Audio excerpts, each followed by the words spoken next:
Hello everyone, hope you're okay, having a good week and everything. It's just going to be a quick video today, and it's a job that I've been meaning to do for absolutely ages, and that is to put these new wheels on the chicken coop here. Now, even though this is on a chicken coop sort of trolley, I suppose, for want of a better word, this applies to anything where you've got wheels. Do not buy the pneumatic wheels for something that is going to be used occasionally, because they're a right pain. They get punctures, they go flat. So what I'm doing today is replacing these horrible pneumatic tyres, which I think have got an inner tube in them, with these solid tyres. These are puncture proof. I think they're basically solid rubber.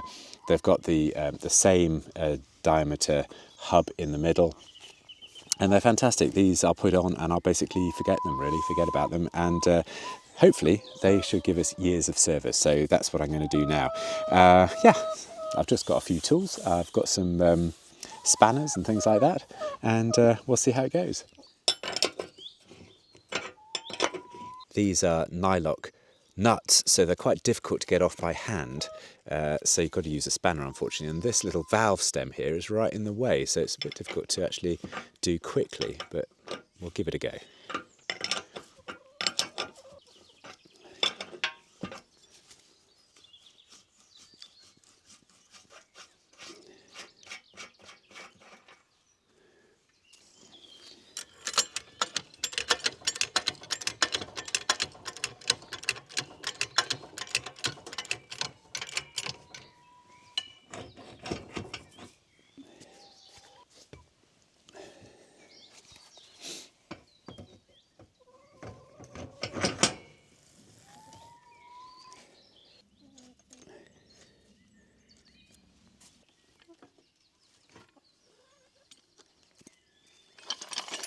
Well, that's one side done. Just do the other side and that's job done, I think.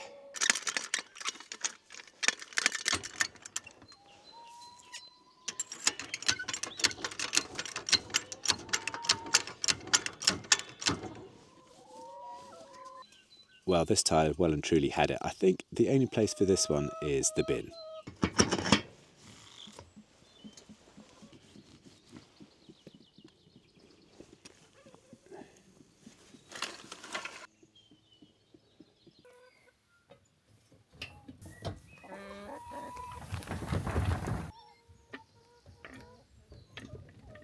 Okay, well that's another little job done, and so yeah, hopefully that will make it a little bit easier just moving the hen coop around in future. Now, on to the next job. Well, just in case you think everything goes according to plan here, it doesn't. I have got a split valve stem on the tractor here, and it's not the easiest thing to replace. You've got to basically take the wheel off, and then once you've got the wheel off, you've got to get the tyre off the rim, and then somehow poke through a brand new valve stem through the little hole in the rim. That's basically what I'm trying to attempt now, because I really need this tractor back in service ASAP, because we've got loads of stuff to do in the vineyard as well as everywhere else, to be honest. A bit of a workhorse, this tractor. So I'm just going to get on with it now and just see if we can get this tractor back into service within the next hour or so. No, half an hour. Let's be optimistic. Half an hour.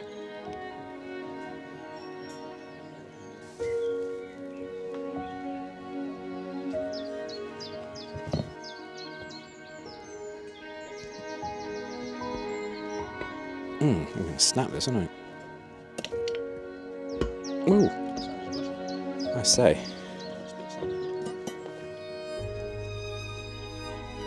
Can you stop it? Well, yeah, but all you're trying to do is blow it onto the rim. Gotcha. Pop it back onto.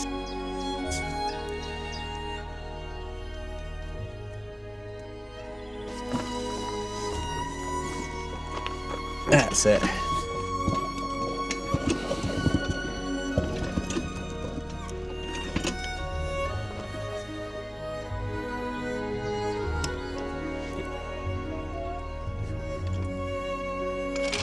Well, actually that wasn't too bad in the end. The hardest bit was getting the wheel off in the first place, but now that's all done, we can actually do something useful, and it's a glorious sunny day, so that's what we're going to do now.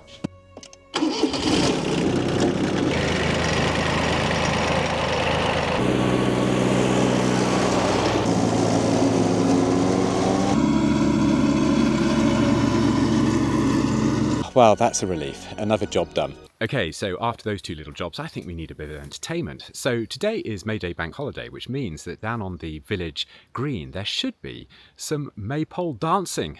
Don't tell me that I don't bring you entertainment on this channel.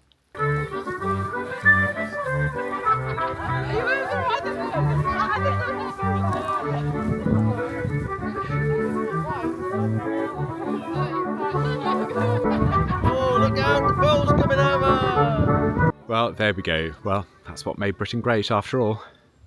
Now for something completely different. Our good friends have bought us some tickets for the Ludlow Food Festival. So that's where we're going to go today, and hopefully it's going to be a fantastic day out because the sun is shining and, well, it should be good. Never been to one of these before, so we'll just see what it's like. I'll join you over there in a second. Nestled in the rolling hills of Shropshire, Ludlow Castle has stood watch over this historic market town for more than 900 years. Once a Norman fortress and home to royalty, including the young Prince Arthur, who's the elder brother of Henry VIII, its weathered stone walls are hosting today something far more delicious. Ludlow itself is known for its food heritage, with more Michelin stars per square mile than most towns of its size, so it's no surprise that the festival draws in food lovers from all over the UK.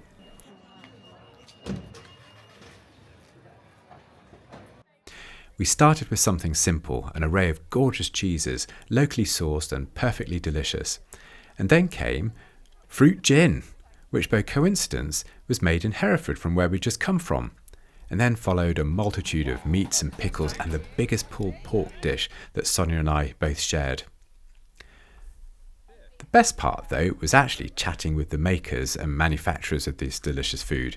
Every jar, every bottle, every wheel of cheese seemed to have its own story, and I found myself walking away with a few treasures and purchases for the kitchen later. A wheel of cheddar, some handmade pickle, and a bottle of rum. Did we actually buy this in the end, or did we just end up having loads of samples?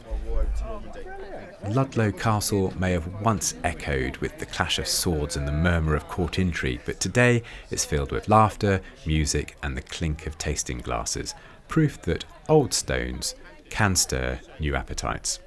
So today was a perfect day of history, hospitality and a reminder that sometimes the best souvenirs are edible. A bit of a bonus for today was the classic car show, which was just around the corner. So of course we had to dive into that and just have a quick peek at all these gorgeous, gorgeous cars. Dad and that's Anthony, and then we went to dinky little.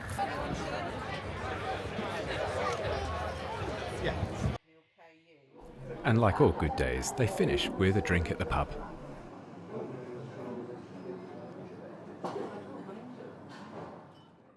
Okay, what a fantastic day that was, and what a perfect ending to it as well than having a glass of wine in the vineyard.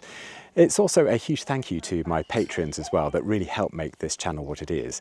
And if you want a few more information, fact sheets and updates and little background videos, then maybe I'll meet you over there as well. So in the meantime, have a super week and I'll catch you in the next video. Bye for now.